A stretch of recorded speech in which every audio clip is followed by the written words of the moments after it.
Hello students, welcome back to my YouTube channel study with Ira. So हम पढ़ रहे थे अकाउंटेंसी का चैप्टर दैट इज जर्नल। अब तक हमने जर्नल की बेसिक एंट्री पढ़ी थी कि हमें एंट्रीज जर्नल में कैसे रिकॉर्ड करनी होती है अकॉर्डिंग टू गोल्डन रूल्स। ठीक है, अब हम इस चैप्टर को आगे बढ़ाते हैं और चलते हैं अपने नेक्स्ट टॉपिक पर दैट इज डिस्काउंट। तो चलिए स्टार्ट करते हैं। डिस्काउंट क्या होता है? आप सब ने ये वर्ड बहुत सुना होगा, तो आज हम इसी की बात करेंगे। ठीक है, तो चलिए स्टार्ट करते हैं। डिस्काउंट दो टाइप्स के होते हैं। ठीक है, एक होता है ट्रेड डिस्काउंट और दूसरा होता है कैश डिस्काउंट। ठीक है, तो सबसे पहले हम बात करते हैं ट्रेड डिस्काउंट की। ट्रेड डिस्काउंट क्या होता है? देखो, trade discount is refer to as a discount given by the seller to the buyer at the time of purchase of goods as a deduction in the list price of the quantity sold. It is allowed when goods are purchased in bulk, that is large quantity. Trade discount क्या होता है? Trade discount seller अपने buyer को देता है जब buyer क्या करता है, लार्ज क्वांटिटी में गुड्स को परचेज करता है। ठीक है, मान लीजिए किसी ने बहुत सारी परचेजिंग की है एक ही शॉप से, बल्क में सामान लेकर जा रहा है, तो ये डिस्काउंट तब दिया जाता है लिस्ट प्राइस से लेस करके। ठीक है, ये डिस्काउंट कैसे देते हैं? लिस्ट प्राइस में से डिडक्ट करके ट्रेड डिस्काउंट दिया जाता है। ठीक है, trade discount is allowed on both credit as well as cash transactions since it is related to the purchases and not to the payment. Trade discount क्या होता है? ट्रेड डिस्काउंट हमारे दोनों होते हैं, क्रेडिट ट्रांजैक्शन भी होते हैं और कैश ट्रांजैक्शन भी होता है। क्यों ट्रांजैक्शन क्यों होता है? क्योंकि ये किस पर बेस होते हैं, किससे रिलेट करते हैं? परचेजेस से रिलेट करते हैं, ना कि पेमेंट से। इसीलिए हमारे क्रेडिट ट्रांजैक्शंस भी होते हैं और कैश ट्रांजैक्शन भी होते हैं। एक बात नोट कर लेना, ट्रेड डिस्काउंट की कोई सेपरेट एंट्री पास नहीं की जाती है। There is no separate entry pass for the trade discount as it is deducted from the cash memo और इनवॉइसेस ऑफ द गुड्स। इसकी कोई सेपरेट एंट्री क्यों पास नहीं करते हैं? क्योंकि ट्रेड डिस्काउंट क्या होता है, डायरेक्टली हम ट्रेड डिस्काउंट को इनवॉइस में से लेस कर देते हैं। जो हमारी लिस्टेड प्राइस होती है, MRP से हम कहते हैं, उसमें से हम क्या करते हैं, अपनी ट्रेड डिस्काउंट को लेस करके दे देते हैं। ठीक है, तो ट्रेड डिस्काउंट कभी भी किसी भी बुक्स ऑफ अकाउंट में रिकॉर्ड नहीं किया जाता, इसकी कोई अलग से सेपरेट एंट्री पास नहीं की जाती है। ठीक है, आगे समझ ट्रेड डिस्काउंट क्या होता है। अब इसको हम एक एग्जाम्पल से समझते हैं। Sold goods to Ram of the list price of ₹50,000 at 10% trade discount. Ram को गुड्स सोल्ड किए हैं, ठीक है, कितने के? 50,000 के। कितने परसेंट डिस्काउंट पे? 10% डिस्काउंट पे राम को गुड्स सोल्ड की हैं, जिसके लिस्ट प्राइस क्या है? 50,000 है। ठीक है, अब आपको ये देखना है सबसे पहले कि इस ट्रांजैक्शन का इफेक्ट किस दो अकाउंट पे पड़ रहा होगा। एक तो सेल्स अकाउंट पे पड़ रहा है क्योंकि हमने गुड्स सेल किए हैं। दूसरा किससे पड़ रहा है? राम अकाउंट पे, क्योंकि राम यहाँ पे कौन है? रिसीवर है। ठीक है, हम किसको बेच रहे हैं? गुड्स राम को बेच रहे हैं, तो किस पे पड़ रहा होगा? राम अकाउंट पे पड़ रहा होगा। ठीक है, अब इसकी हम एंट्री कैसे पास करेंगे? देखो, राम कौन है यहाँ पे? गुड्स रिसीव कर रहा है, तो राम कौन हो गया? रिसीवर हो गया। ठीक है, और सेल्स क्या है यहाँ पे? सेल्स हमारी कैसे होती है? नॉमिनल अकाउंट होती है, तो सेल्स हमारा हमेशा क्या होता है? क्रेडिट होता है। अब इसकी एंट्री हम कैसे लिखेंगे? Ram account debit to sales account. Ram हमारा रिसीवर है, तो जो रिसीवर होता है उसको हम क्या करते हैं? डेबिट करते हैं। तो राम को हमने डेबिट कर दिया और सेल्स अकाउंट हमारा क्या हो जाता है? क्रेडिट हो जाता है। तो यहाँ पे हम इस कैसे एंट्री करेंगे? Ram account debit to sales account, narration में आ जाएगा सोल्ड गुड्स टू राम। ठीक है, ये हमारी हो गई एंट्री। अब देखो इसका अमाउंट कैसे कैलकुलेट करना है। अमाउंट कैलकुलेट करना सीखो। देखो, वर्किंग नोट में सबसे पहले हम क्या करेंगे? अपना अमाउंट कैलकुलेट करेंगे वर्किंग नोट में शो करके। लिस्ट प्राइस इसकी हमारी कितनी थी? 50,000। ठीक है, ट्रेड डिस्काउंट कितना मिल रहा है? 10% ट्रेड डिस्काउंट मिल रहा है। तो जो हमें ट्रेड डिस्काउंट मिलता है वो हमें किस में से लेस करते हैं? अपना लिस्ट प्राइस में से ट्रेड डिस्काउंट लेस करते हैं। तो 50,000 पे 10% हमने ट्रेड डिस्काउंट लगाया, तो कितना हुआ? 5,000। 50 में से 5 हमने लेस कर दिया, तो कितना आया हमारे पास? 45,000। तो ये 45,000 हम किस में यहाँ पे हमारे डेबिट और क्रेडिट कॉलम में हम क्या लिख देंगे? 45,000 हमारा अमाउंट आ जाएगा। समझ में आ गया ट्रेड डिस्काउंट का ट्रीटमेंट हमें कैसे करना होता है। ठीक है, अब हम चलते हैं अपने कैश डिस्काउंट पे। कैश डिस्काउंट क्या होता है? This discount is allowed to the customers for making prompt और अर्ली पेमेंट। ये डिस्काउंट कब दिया जाता है? जब कस्टमर्स क्या करते हैं, जल्दी पेमेंट कर देते हैं, तब कैश डिस्काउंट अलाउ किया जाता है कस्टमर्स को, ठीक है। या फिर cash discount is allowed only if the customer makes the payment with in a fix period. Cash discount तब भी अलाउ करते हैं जब कस्टमर क्या करे, फिक्स पीरियड के अंदर अंदर पेमेंट कर दे, तो हम उसे क्या अलाउ करेंगे, तो सेलर बायर को क्या अलाउ कर देता है, कैश डिस्काउंट अलाउड कर देता है। अब मान लो किसी को पेमेंट करना था 1 हफ्ते के अंदर, ठीक है, तो उसने क्या किया, 1 हफ्ते से पहले ही उसने 1 हफ्ते के अंदर ही अंदर अपना पेमेंट कर दिया, तो उसे क्या मिल जाएगा, कैश डिस्काउंट मिल जाएगा, ठीक है। कैश डिस्काउंट हमारा क्या होता है, कैश डिस्काउंट तब दिया जाता है जब कस्टमर अर्ली पेमेंट कर देता है या फिर फिक्स पीरियड के अंदर ही अंदर अपना पेमेंट कर देता है, तो हम उसे क्या अलाउ करते हैं, कैश डिस्काउंट अलाउ कर देते हैं। एक चीज़ नोट करके लिखना, cash discount is allowed only if the customer makes the payment with in a fix period. Cash discount तभी मिलेगा जब कस्टमर अपना पेमेंट जल्दी कर देगा, फिर किसी फिक्स पीरियड के अंदर ही अंदर अपना पेमेंट कर देता है, तो कैश डिस्काउंट अलाउ किया जाता है, ठीक है। अब देखो कैश डिस्काउंट हमारा कैसा होता है, नॉमिनल नेचर का होता है, ठीक है। अब कैश डिस्काउंट हमें कैसे कर लिखना होता है, देखो जब हम कैश डिस्काउंट अलाउ कर रहे होते हैं ना, जब हम कैश डिस्काउंट दे रहे हैं, हमने कोई गुड्स सोल्ड किए, ठीक है, तो हम कस्टमर को क्या कर रहे हैं, अपने कैश डिस्काउंट अलाउ कर रहे हैं, तो क्या होगा, कैश डिस्काउंट, तो उस टाइम हमारा डिस्काउंट अलाउड अकाउंट हमेशा डेबिट होगा। जब भी हम डिस्काउंट अलाउ करेंगे तो डिस्काउंट अलाउड अकाउंट हमारा क्या होता है, डेबिट होता है, ठीक है। अगर हमें डिस्काउंट रिसीव्ड हो रहा है, ठीक है, डिस्काउंट रिसीव्ड हो रहा है हमें, तो फिर क्या होगा, डिस्काउंट रिसीव्ड अकाउंट क्रेडिट करेंगे, ठीक है, ये बात ध्यान रखना। डिस्काउंट अलाउ कर रहे हैं तो डिस्काउंट अलाउड अकाउंट हमारा क्या होता है, डेबिट होता है। अगर डिस्काउंट रिसीव हो रहा है हमें, तो डिस्काउंट रिसीव्ड अकाउंट हमारा क्या होगा, क्रेडिट होगा, ठीक है। अलाउ कर रहे हैं तो डेबिट, रिसीव कर रहे हैं तो क्रेडिट। ये बात अपने दिमाग में बैठा लेना, अगर हम डिस्काउंट अलाउ कर रहे हैं तो डेबिट होगा, डिस्काउंट रिसीव्ड कर रहे हैं तो क्रेडिट होगा। एक एग्जांपल से समझते हैं इसे। Sell goods of the list price of ₹20,000 at 10% trade discount and 2% cash discount. अब इस क्वेश्चन को समझना, ठीक है, इस क्वेश्चन में हमें डिस्काउंट का ट्रीटमेंट कैसे करना है ये समझना, क्योंकि इसमें हमें दोनों डिस्काउंट दे रखे हैं, ट्रेड डिस्काउंट भी दे रखा है और कैश डिस्काउंट भी दे रखा है, ठीक है। अब देखो सबसे पहले हमें क्या देखना होता है कि इस ट्रांजैक्शन का इफेक्ट किस किस अकाउंट पे पड़ रहा है। देखो गुड सोल्ड कर रहे हैं, कैश आ रहा है हमारे पास, तो किस में पड़ेगा, कैश अकाउंट पे पड़ेगा, ठीक है। दूसरा गुड सोल्ड किए, सेल्स अकाउंट पे पड़ेगा। तीसरा किस पे पड़ रहा है, तीसरा ये पड़ रहा है डिस्काउंट अलाउड अकाउंट पे, क्योंकि यहाँ पे हमें कैश डिस्काउंट दे रहे हैं, ठीक है, तो हम डिस्काउंट अलाउ कर रहे हैं, तो किस पे पड़ रहा है, डिस्काउंट अलाउड पे पड़ रहा है। कैश डिस्काउंट हम हमेशा एंट्री में अपनी शो करते हैं, ट्रेड डिस्काउंट शो नहीं करते हैं। ट्रेड डिस्काउंट हमारा डायरेक्ट इनवॉइस में से डिडक्ट हो जाता है, लेकिन कैश डिस्काउंट हम एंट्री में अपनी शो करते हैं, ठीक है। तो तीन अकाउंट पे इसका अफेक्ट पड़ रहा है, cash account, discount allowed account and sales account. Cash account हमारा कैसा है, रियल अकाउंट होता है। डिस्काउंट अलाउड हमारा भी कैसा है, नॉमिनल होता है। और सेल्स अकाउंट हमारा कैसा होता है, नॉमिनल अकाउंट होता है, ठीक है। तो अब देखो किसे डेबिट करना है और किसे क्रेडिट करना है। कैश हमारे पास आ रहा है, ठीक है, तो जो हमारे पास आता है, डेबिट व्हाट कम्स इन, जो हमारे पास आता है हम उसे क्या करते हैं, डेबिट करते हैं, ठीक है। तो कैश हमारा क्या हो जाएगा, यहाँ पे डेबिट हो जाएगा, क्योंकि कैश हमारे पास आ रहा है, तो हम उसे क्या कर देंगे, डेबिट कर देंगे।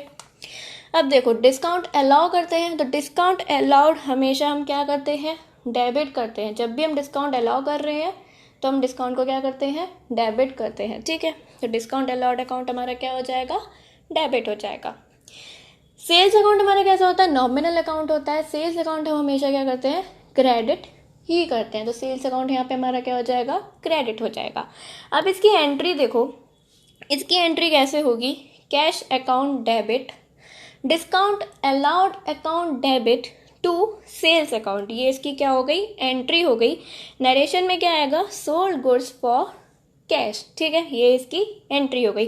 अब बात करते हैं हम इसके अमाउंट की। हम इसके अमाउंट कैसे लिखेंगे, देखो तो वर्किंग नोट में सबसे पहले हमारा क्या काम होता है, लिस्ट प्राइस में से ट्रेड डिस्काउंट को हम लेस करेंगे, ठीक है। ट्रेड डिस्काउंट हमारा कितना है, 10% है, तो सबसे पहले हम लिस्ट प्राइस में से 10% ट्रेड डिस्काउंट लेस कर देंगे। कितना आएगा, 20,000 पे 10% हमने किया 2,000, तो हमारा कितना अमाउंट आ गया, नेट अमाउंट 18,000। लिस्ट प्राइस में से ट्रेड डिस्काउंट लेस करके जो हमारा अमाउंट आता है वो हमारा कैसा होता है, नेट अमाउंट होता है, ठीक है, जो कितना आ गया, 18,000 आ गया। अब हमें क्या करना है, कैश डिस्काउंट लेस करना है। कैश डिस्काउंट हमारा कितना है, 2% है, तो हमें देखो कैश डिस्काउंट हमेशा नेट अमाउंट से ही निकालेंगे, कभी लिस्ट प्राइस पर कैश डिस्काउंट मत निकाल देना। हमेशा जो अमाउंट ट्रेड डिस्काउंट लेस कर कर आता है हम कैश डिस्काउंट उसी पर कैलकुलेट करते हैं, ठीक है। तो 2% हम किस पे कैलकुलेट करेंगे, 18,000 पे कैलकुलेट करेंगे, जो कि हमारा कितना आया, 360 आया, ठीक है। तो हमारा टोटल अमाउंट कितना आ गया, 17,640 आया, ठीक है।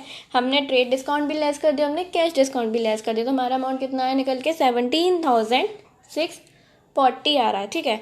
अब देखो इस अमाउंट को हमें इस ट्रांजैक्शन में कैसे लिखना होता है, देखो नेट अमाउंट जो हमारा निकल कर आया होता है वो हम लिखेंगे सेल्स अकाउंट में 18,000, ठीक है।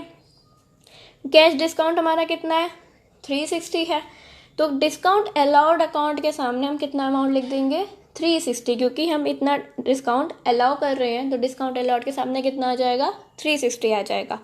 और ये जो हमारा नीचे टोटल अमाउंट निकल कर आया ना, ये हमारा किस में जाएगा, 17,640, ये जाएगा कैश अकाउंट में, ठीक है। तो 17,640 हम किसके सामने लिखेंगे, कैश अकाउंट के सामने हम अपना 17,640 लिख देंगे, ठीक है।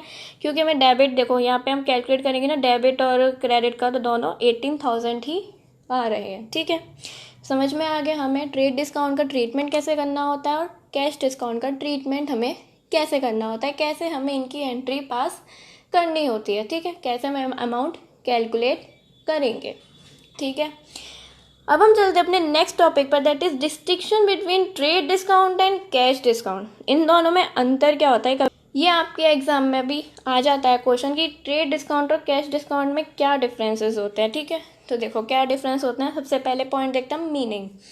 ट्रेड डिस्काउंट क्या होता है, trade discount is allowed by the seller when goods are purchased in bulk. Trade discount कौन अलाउ करता है, सेलर अलाउ करता है जब गुड्स बल्क में परचेज किए जाते हैं। कैश डिस्काउंट कब अलाउ किया जाता है, कैश डिस्काउंट तब अलाउ किया जाता है जब कस्टमर्स अर्ली पेमेंट कर देता है या फिर विद इन फिक्स पीरियड वो अपना पेमेंट कर देता है, तब क्या दिया जाता है, कैश डिस्काउंट दिया जाता है। ट्रेड डिस्काउंट कब अलाउ होता है, ट्रेड डिस्काउंट तब अलाउ होता है जब गुड्स बल्क में परचेज किए जा रहे हो, तब हमें क्या देते हैं, ट्रेड डिस्काउंट देते हैं। कैश डिस्काउंट कब दिया जाता है, जब पेमेंट जल्दी मिल रहा हो या फिर किसी स्पेसिफिक डेट से पहले ही पेमेंट कर दिया जाता है, तो क्या मिलता है, कैश डिस्काउंट मिलता है, ठीक है। रिकॉर्डिंग, ट्रेड डिस्काउंट की रिकॉर्डिंग कहाँ होती है, इसकी रिकॉर्डिंग कहीं नहीं होती है, इसकी कोई सेपरेट एंट्री पास नहीं की जाती है, लेकिन कैश डिस्काउंट को हम बुक्स ऑफ अकाउंट्स में रिकॉर्ड करते हैं, ठीक है। ट्रेड डिस्काउंट को नहीं करते लेकिन कैश डिस्काउंट को करते हैं। Deduction from invoice, trade discount किस में से डिडक्ट किया जाता है, इनवॉइस में से। ट्रेड डिस्काउंट को हम लेस करके देते हैं लिस्ट प्राइस में से, लेकिन कैश डिस्काउंट को हम इनवॉइस में से डिडक्ट नहीं करते हैं, ठीक है। तो ये थे इसके डिफरेंसेस, कैश डिस्काउंट और ट्रेड डिस्काउंट में क्या डिफरेंस होते हैं, ठीक है। अब हमें क्या करना है, अब हम एक छोटा सा क्वेश्चन देखेंगे कि इससे आपको और अच्छे से समझ में आ जाए कि हमें ट्रेड डिस्काउंट और कैश डिस्काउंट का ट्रीटमेंट कैसे करना होता है। तो चलिए हम अपना एक सिंपल सा क्वेश्चन देखते हैं। क्वेश्चन हमसे क्या कह रहा है, enter the following transactions in the journal of Shyam traders. हमें क्या करना है, श्याम ट्रेडर्स के जर्नल में हमें ये ट्रांजैक्शंस एंटर करने हैं, ठीक है। इन ट्रांजैक्शंस की हमें रिकॉर्डिंग करनी है।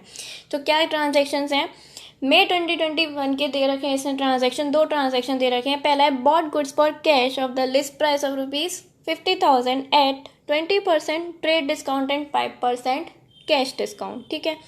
दूसरा ट्रांजैक्शन क्या है, May 4 का, sold goods for cash of the list price of ₹20,000 at 10% trade discount and 3% cash discount, ठीक है। ये दो हमें ट्रांजैक्शन दे रखे हैं। अब हमें इन दोनों ट्रांजैक्शंस को जर्नल में रिकॉर्ड करने हैं, ठीक है। तो सबसे पहले हम क्या करेंगे, अपने जर्नल का फॉर्मेट बनाएंगे। सबसे पहले हम ऊपर लिखेंगे जर्नल ऑफ श्याम ट्रेडर्स। हम किसका जर्नल बना रहे हैं, श्याम ट्रेडर्स का जर्नल बना रहे हैं, तो हमें ऊपर मेंशन करेंगे जर्नल ऑफ श्याम ट्रेडर्स, ठीक है। उसके बाद अपना जर्नल का फॉर्मेट बनाएंगे जिसमें अपने date, particulars, ledger folio, amount show करते हैं, डेबिट एंड क्रेडिट, ठीक है। तो ये हमारा फॉर्मेट हो गया। और हम अपने डेट कॉलम में क्या करते हैं, ईयर मेंशन कर देते हैं, ठीक है। सो हमारा फर्स्ट ट्रांजैक्शन क्या कह रहा है, bought goods for cash of the list price of ₹50,000 at 20% trade discount and 5% cash discount, ठीक है। गुड्स हमने खरीदे हैं कितने के, 50,000 के, कितने पे, 20% ट्रेड डिस्काउंट पे और 5% कैश डिस्काउंट पे। अब हमें ये देखना है हमें इस ट्रांजैक्शन का ट्रीटमेंट कैसे करना है, ठीक है। तो देखो सबसे पहले हमें क्या करना होता है, सबसे पहले हमें ये देखना है कि इस ट्रांजैक्शन का इफेक्ट कहाँ कहाँ पड़ेगा। तो इस ट्रांजैक्शन का इफेक्ट 3 अकाउंट पे पड़ेगा, ठीक है।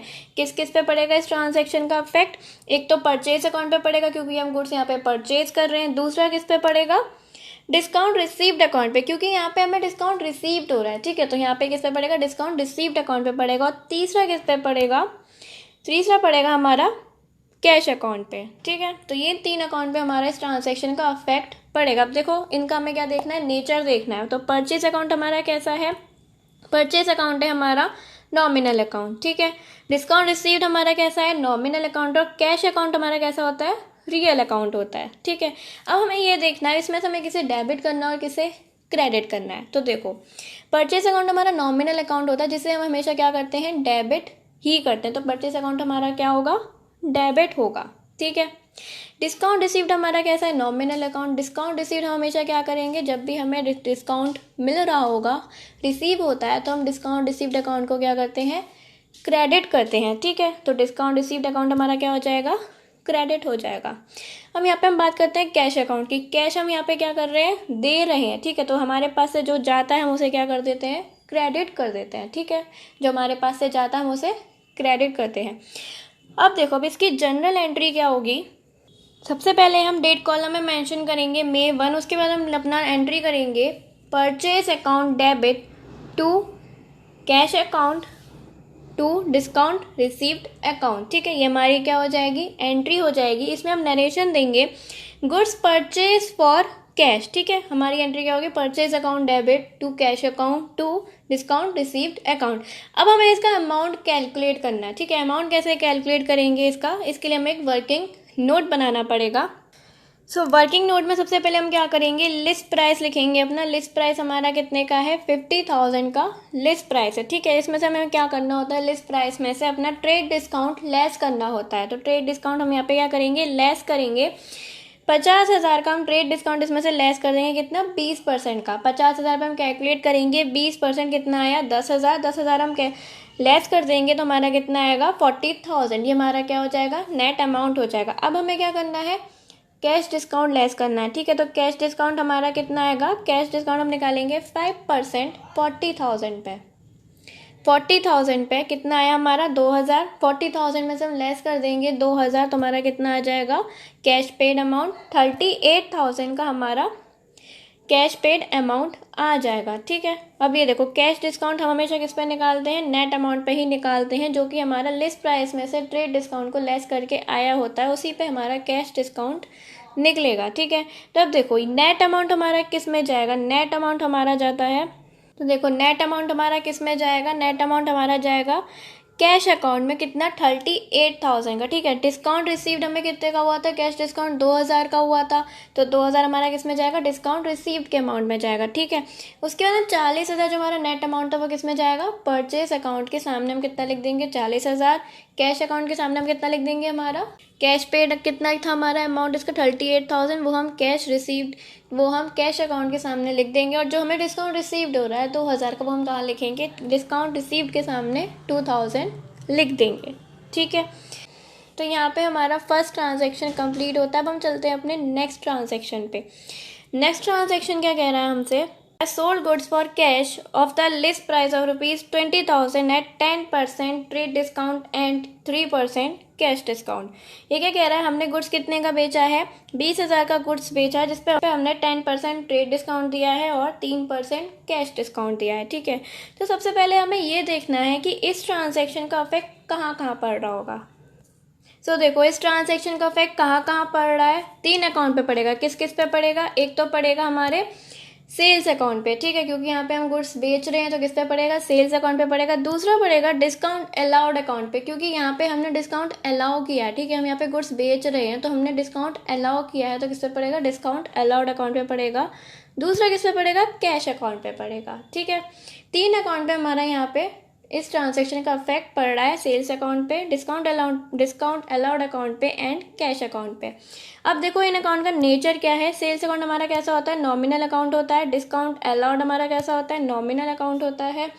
और कैश अकाउंट हमारा कैसा होता है, रियल अकाउंट होता है। ठीक है, अब हमें ये देखना है कि इनमें से हमें किसको डेबिट करना है और किसे क्रेडिट करना है। अब देखो, सेल्स अकाउंट हमारा नॉमिनल अकाउंट होता है, जिसे हमेशा क्या करते हैं, क्रेडिट ही करते हैं। ठीक है, डिस्काउंट अलाउड कर रहे हैं, डिस्काउंट अलाउड जब भी हम करते हैं तो हम डिस्काउंट अलाउड अकाउंट को हम क्या करते हैं, डेबिट करते हैं। ठीक है, कैश अकाउंट यहाँ पे हमें कैश रिसीव्ड हो रहा है, तो जो भी हमें रिसीव्ड होता है हम उसे क्या कर देते हैं, डेबिट कर देते हैं। जो भी हमें मिल रहा होता है हम उसे क्या करते हैं, डेबिट करते हैं। ठीक है, फिर हमें क्या करना है, फिर हमें अपने अमाउंट कैलकुलेट करने हैं। ठीक है, हमें अपना निकालना है कि हमारा कैश डिस्काउंट कितना आ रहा है, कितना हमारा नेट अमाउंट आ रहा है। ठीक है, तो हम क्या करेंगे, यहाँ पे वर्किंग नोट में अपना कैलकुलेट करेंगे। लिस्ट प्राइस में से पहले हम क्या करेंगे, 20,000 हमारी कितनी लिस्ट प्राइस है। ठीक है, इसमें से हम पहले हम क्या करेंगे, ट्रेड डिस्काउंट को लेस कर देंगे। तो ट्रेड डिस्काउंट हमारा कितना था, यहाँ पे 10% ट्रेड डिस्काउंट है, उसे हम लेस कर देंगे। 20,000 पे 10% लगाया हमने, कितना आया, 2,000 हमने लेस कर दिया तो कितना आया हमारा, 18,000। ठीक है, 18,000 क्या आया हमारा, नेट अमाउंट आया। ठीक है, अब हमें क्या करना है, कैश डिस्काउंट लेस करना है। ठीक है, तो कैश डिस्काउंट हमेशा किस में से लेस करते हैं, नेट अमाउंट में से लेस करते हैं। कैश डिस्काउंट हमारा कितना है, 3%, तो 18,000 का 3% कितना हुआ, 540, वो हम लेस कर देंगे तो हमारा कितना आया, कैश रिसीव्ड 17,460। ठीक है, हमने अपने अमाउंट कैलकुलेट कर ली। अब हमें क्या करना है, एंट्री पास करनी है। ठीक है, अब देखो हम अपनी एंट्री कैसे पास करेंगे, सबसे पहले हम अपनी डेट कॉलम में मेंशन करेंगे डेट May 4। ठीक है, उसके बाद अपनी एंट्री पास करेंगे, cash account debit, discount allowed account debit to sales account. ठीक है, ये हमारी क्या होगी, एंट्री होगी। अब देखो हमें उसमें अमाउंट कैसे लिखने होते हैं। ठीक है, डिस्काउंट अलाउड हमारा कितना था, कैश डिस्काउंट हमारा कितना था, 540, वो हम क्या लिखेंगे, डिस्काउंट अलाउड के सामने हम लिख देंगे 540। ठीक है, कैश रिसीव्ड हमारा कितना था, 17,460 हमारा कैश रिसीव था, तो उसे हम कहाँ लिखेंगे, कैश अकाउंट के सामने 17,460 लिख देंगे। ठीक है, नेट अमाउंट हमारा कितना था, 18,000 का, तो सेल्स अकाउंट के सामने हम कितना लिख देंगे, 18,000 लिख देंगे। ठीक है, उसके बाद अपनी नरेशन लिख देंगे। नरेशन क्या आएगी हमारी, सोल्ड गुड्स फॉर कैश। ये हो गई हमारी एंट्री पास। ठीक है, आ गया समझ में। इसके बाद हमें क्या करना होता है, टोटलिंग करेंगे। टोटल करेंगे डेबिट और क्रेडिट साइड का, जो कि हमारा कितना आएगा, दोनों का 58,000 दोनों का टोटल आ गया। ठीक है, तो ये था हमारा एक सिंपल सा क्वेश्चन, जिसमें हमने देखा था कि हमें डिस्काउंट का ट्रीटमेंट कैसे करना होता है, कैसे हम डिस्काउंट कैलकुलेट करेंगे अपना, और कैसे उसको एंट्री पास करेंगे। ठीक है, तो आज के लिए हम बस इतना ही रखते हैं। अब हम मिलते हैं आपसे नेक्स्ट वीडियो में नए टॉपिक के साथ। तो प्लीज़ लाइक एंड शेयर कीजिए अपने फ्रेंड्स के साथ एंड सब्सक्राइब भी कीजिए। Thank you.